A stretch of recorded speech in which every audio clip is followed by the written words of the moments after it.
My name's Joe Walsh. I'm a drum and bass DJ, but I'm also a mechanic by day.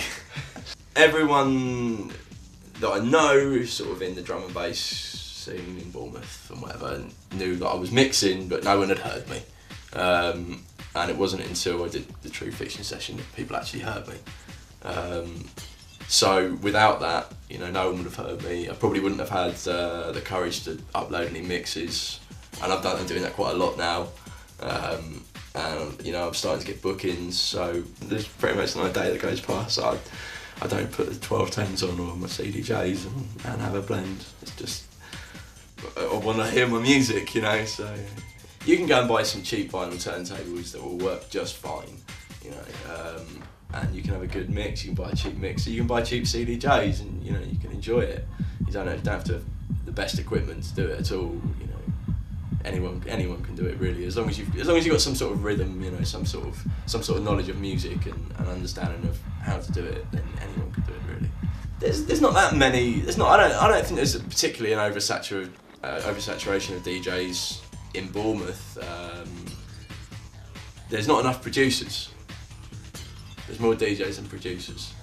Yeah. I've turned up at a gig. I got booked for a few months back. And it was in this pretty shady little club, and it was actually an old strip club. I turned up there, and they said they had equipment, and they didn't, and it was a joke, and I ended up just having to leave without doing it at all. With some pretty unhappy faces, but I couldn't do it. It was impossible.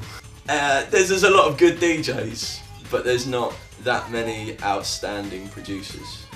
A producer, primarily is making tunes, and probably DJing comes second to that. Whereas obviously just someone who's just a DJ, not producing, it's all about the mixing. I don't think I idolise anyone in particular, but there's a lot of people I find quite inspirational. Locally, there's a few locally that are quite inspiring though. The way they go. Callum Ross, Caro, for example, he's gonna go places.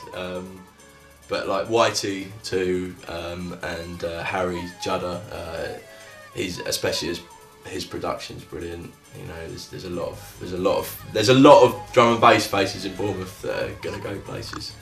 I was very big on sort of the Hospital Records sort of sound, but the more and more I've got into drum and bass, I've moved away from that a little, and I'm more into sort of a bit darker, techier stuff now really. I did a gig for True Fiktion at the Winchester. That was a lot of fun. And then I did a gig recently, which True Fiktion were involved with, for a festival. And it was brilliant. Had a really good time. The best part about DJing is just getting to play the tunes I love. It's all about selection. And the worst part, I don't know. I guess there's some undesirable people you meet from time to time.